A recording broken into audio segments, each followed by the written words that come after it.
and Lee, only on the sports station, WNSP.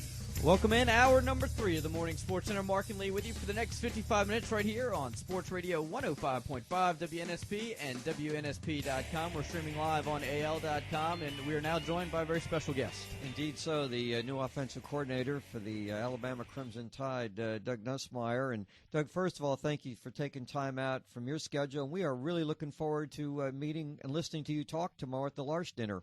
Well, we're real excited about it, too. Really looking forward to making the trip down there to Mobile and for a great cause, and it's exciting. Have you noticed yet let's say, the passion for Alabama football? Have you gotten a heavy dose of it yet? That's not hard to figure out. I think I figured that out a long time ago at the Senior Bowl, but no, it's obviously what a great place, and just feel very, very fortunate to be a part of such a storied organization and the great football tradition here at Alabama. Really, really exciting. Doug, you obviously bring a certain set of talents and eye for offense to Tuscaloosa. With that said, I know everybody works within the Nick Saban framework. How different or how similar will the offense be under your guidance, but as opposed to what it's been in the past?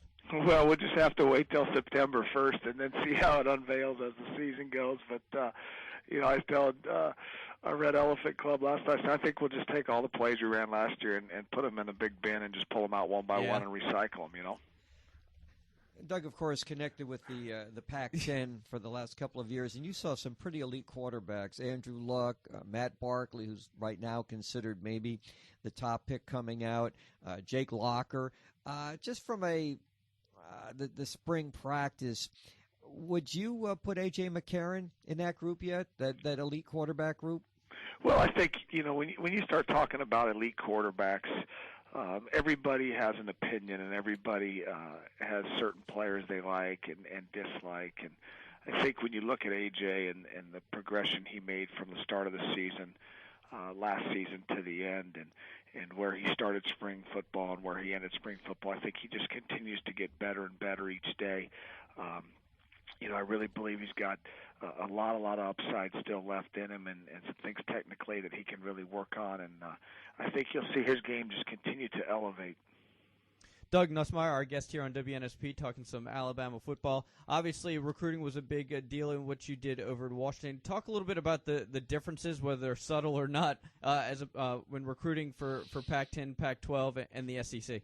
Well, I think, as you look across the country, everywhere, you geographically look at your roster, and we talk about a 5-hour radius here from our university and the quality of football and players there are here. And, being at the University of Washington, basically on the opposite coast, you're just a different pool of recruiting, so to say, a different type of recruiting here in the SEC, different types of players as you see different styles in both conferences, when you look at the Pac-12 and you look at the SEC. So there's been some adjustment there, but like I said, very, very excited to be a part of this.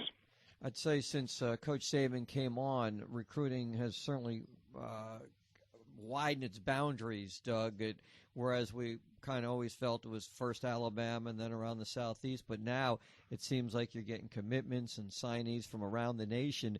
Is your territory just wide open right now, having come from the Pac-10, that part of the country?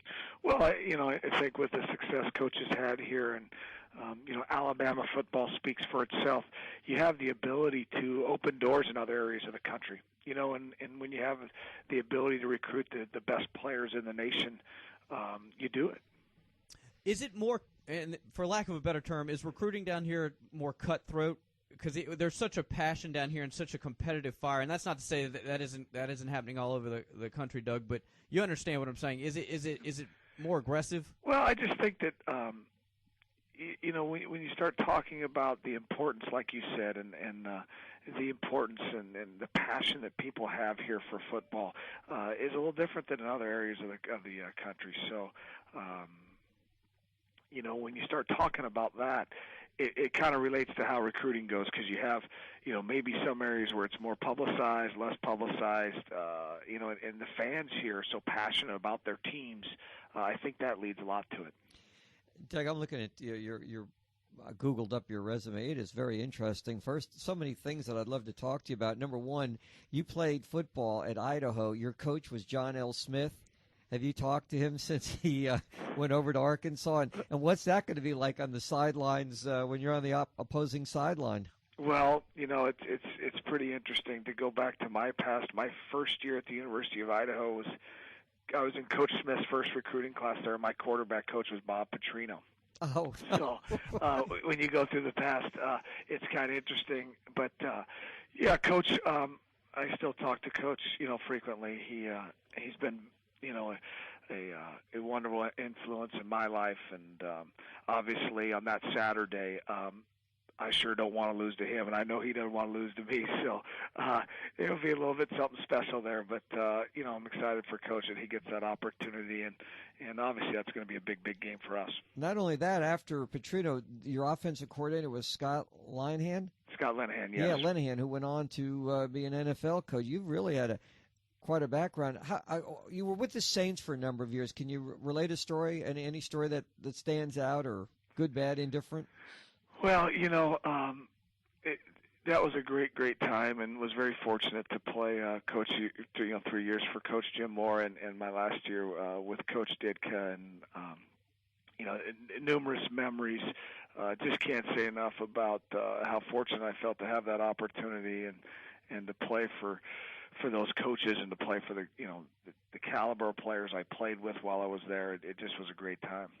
Doug Nussmeier, the Alabama offensive coordinator, our guest here on WNSP for just a minute or two more. Speaking of caliber of players, Alabama's offense loses quite the player at running back in Trent Richardson, but I've made the comment, I'd like you to reflect on it, that while they're probably losing the best running back it had, no question, the running back stable might be better top to bottom. Can you talk about the depth at running back and what the addition of T.J. Yeldon adds to this team? Yes, obviously we didn't have Eddie Lacy in the spring, but Eddie's a very, very good football player, and really, really excited to get him back. And Justin Fowler had a really, really good spring for us. Really looking forward to what he brings to the table. And you've got D. Hart. D's not the biggest guy in the world, but has great acceleration and does some really good things out of the backfield receiving. And then, TJ coming in as a true freshman, in his first spring, I thought really did some outstanding things, and I think he's got a high, high ceiling. And, of course, for the running backs and the quarterback to do well, you've got to have the horses up front. And Alabama certainly had very good offensive lines. Doug, when you saw the offensive line right now, led by Barrett Jones, your impressions, do they have offensive lines like this in the Pac-12? I've never been fortunate enough to be around one like this. Really, really good group of guys, and extremely hard workers. They're big, they're physical, very, very excited about what they bring to the table. Well, Doug, we certainly appreciate your time. By the way, I don't know if you got any quarterbacking left in you, but the folks down in New Orleans may need a hand if they can't get some deal done with number 9. You'd be interested? I don't know. I might have one check down left of me. That's about it, though. Sounds good. Doug, we'll have a safe trip down here, man. We're looking forward to seeing you and listen to you speak tomorrow at the large banquet. Thanks so much for your time. We wish you the best of luck. Thanks, guys. Take care. Okay. All right. Bye-bye. That's Doug Nussmeier. Certainly appreciate his time. He'll be in town tomorrow. Like we talked about it. Scott Leffler will join us tomorrow on the show. We'll talk some Auburn. I don't know if we ever brought this out, but Doug Nussmeier won in 1993 the Walter Payton Award, which is basically for the 1AA. Would be like winning the Heisman Trophy in 1A. Yeah. He's had quite a background. You get the sense that maybe he's not going to deviate too much from what Alabama normally does offensively. Would you? No. I wouldn't either. If it works. If it ain't broke, don't fix it. Don't fix it. Just keep doing what you're doing. All right, we'll be back. Ron Higgins of the Memphis Commercial Appeal will join us. We'll talk a little SEC spring meetings. He's in Destin. Stay with us. It's the Morning Sports Center.